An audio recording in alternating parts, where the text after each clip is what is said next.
সেই মহাবীর সরসজ্জায় শুইয়া স্বর্গের কথা ভাবিতে লাগিলেন। তখন আকাশ হইতে দেবতারা জিজ্ঞাসা করিলেন, হে মহাবীর, হে মহাপুরুষ, সূর্য এখনো আকাশের দক্ষিণ ভাগে রহিয়াছেন। মহাপুরুষের মৃত্যুর ইহা সময় নহে, তুমি এমন সময়ে প্রাণত্যাগ করিবে? ভীষ্ম বলিলেন, আমি তো প্রাণত্যাগ করি নাই। মানস সরোবরবাসী হংসগণ আকাশে উড়িয়া যাইতেছিল, তাহারা বলিল, এখনো সূর্যদেব আকাশের দক্ষিণ ভাগে রহিয়াছেন। মহাত্মা ভীষ্ম কি এমন সময়ে প্রাণত্যাগ করিবেন? ভীষ্মদেব সেই হংসগণকে দেখিয়া ক্ষণকাল চিন্তা করিলেন। উহারা তাহারি মাতা গঙ্গা দেবীর প্রেরিত হংসরূপী মহর্ষিগণ। তাই তিনি বলিলেন, হে হংসগণ, পিতার বরে আমি মৃত্যুকে বশ করিয়াছি। সত্য কহিতেছি, সূর্যদেব আকাশের উত্তর ভাগে না গমন করিলে আমি প্রাণত্যাগ করিব না। ভীষ্ম রথ হইতে পড়িবা মাত্র যুদ্ধ থামিয়া গেল। পাণ্ডবদের দলে মহাশঙ্খ বাজিয়া উঠিল। ভীম আনন্দে নৃত্য করিতে লাগিলেন। দ্রোণ এ সংবাদ শুনিবা মাত্র অজ্ঞান হইয়া রথ হইতে পড়িয়া গেলেন। তারপর যোদ্ধাগণ কবচ পরিত্যাগ করিয়া হেট মুখে জোর হাতে সেই মহাবীরের নিকট আসিয়া দাঁড়াইলেন। তখন ভীষ্ম বলিলেন, হে মহারথগণ, তোমাদের মঙ্গল তো। তোমাদিগকে দেখিয়া বড়ই সুখী হইলাম। দেখো, আমার মাথা ঝুলিয়া পড়িয়াছে, বালিশ দাও। রাজা মহাশয়রা তৎক্ষণাৎ রাশি রাশি কোমল রেশমি বালিশ আনিয়া উপস্থিত করিলেন।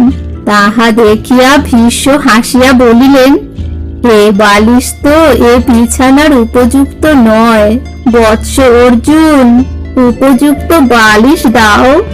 অর্জুন কাঁদিতে কাঁদিতে বলিলেন, দাদা মহাশয়, কি করিতে হইবে আজ্ঞা করুন।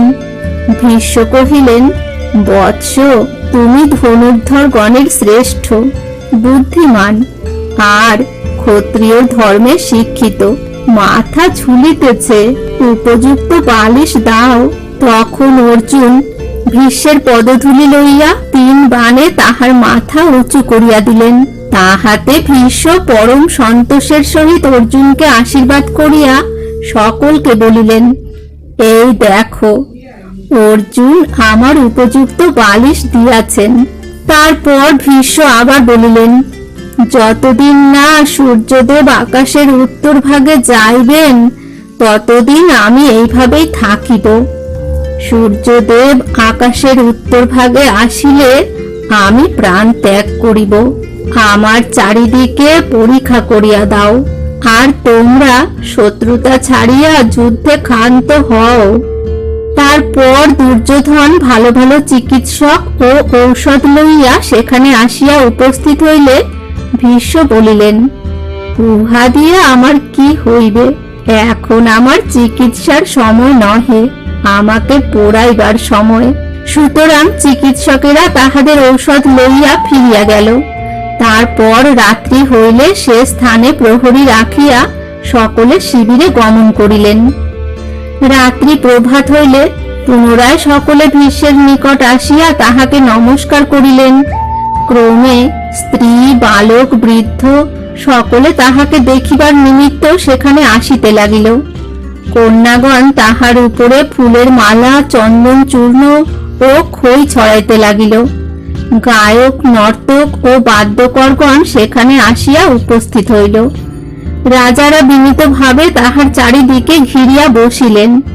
তখন সেখানকার শোভা হইল যেন স্বর্গের শোভা।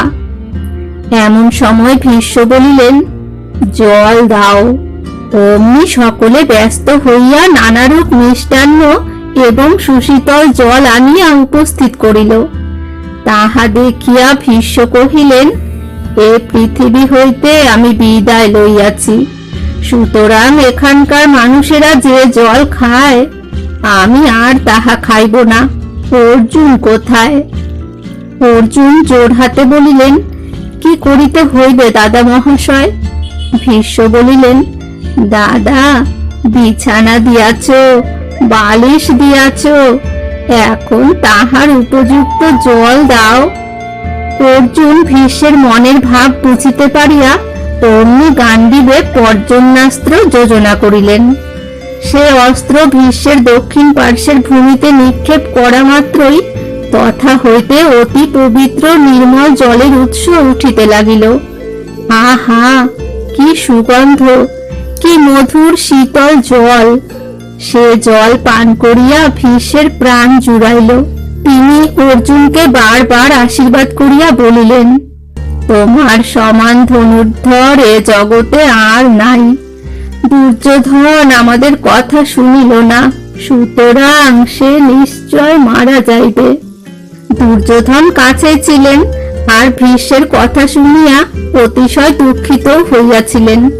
তাহাকে দেখিতে পাইয়া ভীষ্ম বলিলেন, দুর্যোধন, অর্জুন যাহা করিল দেখিলে তো, এমন কাজ আর কেহই করিতে পারে না।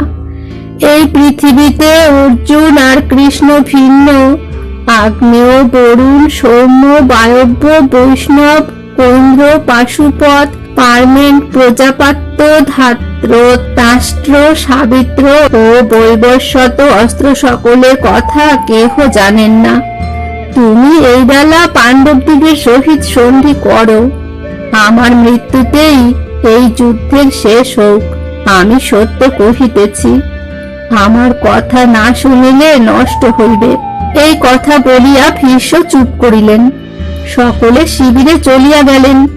এমন সময় কর্ণ সেখানে আসিয়া ভীষ্মকে প্রণাম করিয়া কাঁদিতে কাঁদিতে বলিলেন, হে কুরুশ্রেষ্ঠ, যে প্রতিদিন আপনার দৃষ্টিপথে পড়িয়া আপনাকে ক্লেশ দিত, আমি সেই রাধেয়। ভীষ্ম কষ্টে চক্ষু মেলিয়া চারিদিকে চাহিয়া দেখিলেন, সেখানে অপর লোক নাই, কেবল প্রহরীরা আছে। তখন প্রহরীদিগকে সরাইয়া দিয়া এক হাতে কর্ণকে আলিঙ্গন পূর্বক তিনি বলিলেন, কর্ণ, তুমি আসিয়া ভালো করিয়াছ। আমি নারদ আর ব্যাসের মুখে শুনিয়াছি তুমি রাধার পুত্র নহ, তুমি কুন্তির পুত্র। তুমি দুষ্টের দলে জুটিয়া পাণ্ডবদিগের নিন্দা করিতে, তাই আমি তোমাকে কঠিন কথা কহিতাম, কিন্তু আমি কখনো তোমার মন্দ ভাবি নাই। তোমার মতো ধার্মিক, দাতা আর বীর এ পৃথিবীতে নাই, এ কথা আমি জানি। এখন তুমি তোমার ভাইদিগের সহিত মিলিয়া থাকো। আমার মৃত্যুতেই এই যুদ্ধ শেষ হইয়া যাও।